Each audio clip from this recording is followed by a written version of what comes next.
संसद में आपको लिए चलते हैं। शिवराज सिंह चौहान लोकसभा में बोल रहे हैं। विकास का बिल माननीय सदस्यों ने, प्रतिपक्षी मित्रों ने कई तरह के आरोप लगाए।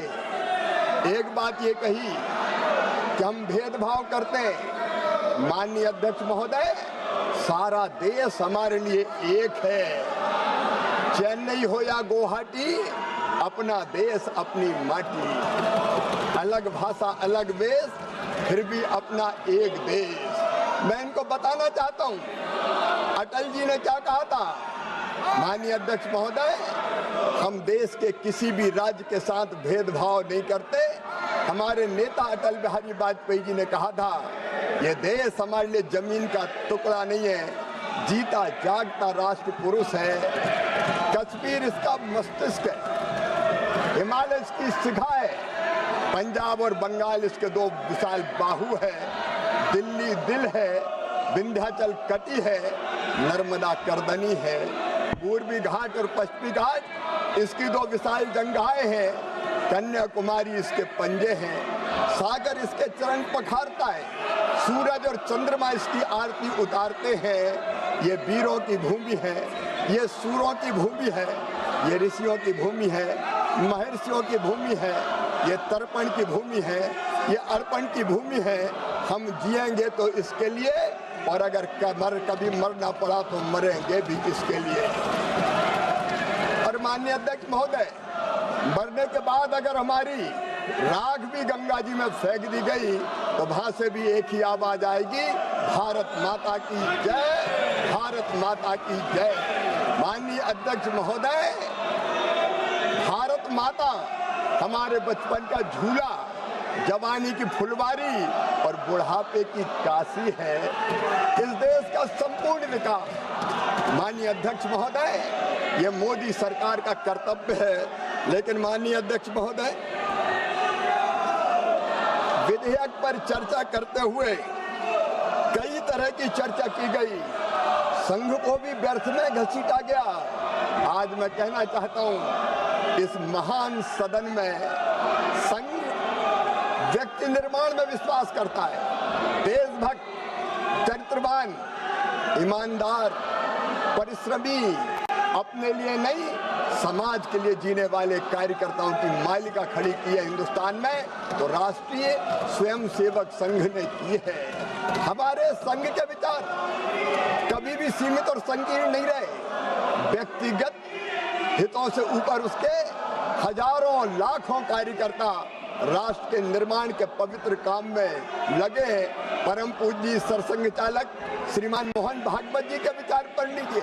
हिंदुत्व संकीर्ण नहीं है। माननीय अध्यक्ष महोदय, मैं इनको निवेदन करना चाहता हूं, प्रतिपक्षी मित्रों को, एकम सद विप्रा बहुधा वदंती हिंदुत्व है। माननीय अध्यक्ष महोदय, सिया राम में सब जग जानी हिंदुत्व है। माननीय अध्यक्ष महोदय, आत्मवत सर्वभूतेषु हिंदुत्व है। माननीय अध्यक्ष महोदय, अयम निजम परो वेत्ति गणना लघु चेत साम उदार चरिता नाम तो वसुदैव कुटुंबकम हिंदुत्व है।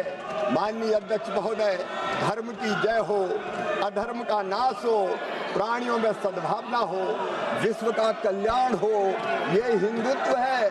और माननीय अध्यक्ष महोदय, सर्वे भवन्तु सुखिनः हिंदुत्व है, सर्वे सन्तु निरामया हिंदुत्व है, सर्वे भद्राणि पश्यन्तु हिंदुत्व है, माँ कश्चित् दुर्भाग भवेत हिंदुत्व है। ये विशाल हिंदुत्व अपने आप में सबको स्नेह, प्रेम और आत्मीयता के भाव को समेटे रहता है।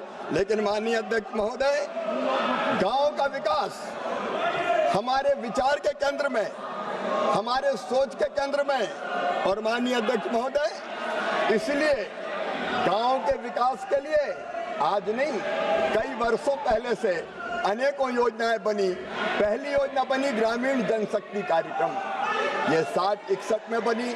माननीय अध्यक्ष महोदय, उससे उद्देश्य पूरा नहीं हुआ, सीमित कवरेज, अपर्याप्त वित्तीय संसाधन के कारण। तो फिर बनी ग्रामीण रोजगार के लिए क्रैश योजना। उसके बाद काम के बदले अनाज योजना आई, फिर राष्ट्रीय ग्रामीण रोजगार कार्यक्रम आया। माननीय अध्यक्ष महोदय, फिर ग्रामीण भूमिहीन रोजगार गारंटी कार्यक्रम आया। फिर जवाहर रोजगार योजना आई, फिर संपूर्ण ग्रामीण रोजगार योजना आई, फिर राष्ट्रीय काम के बदले अनाज कार्यक्रम आया।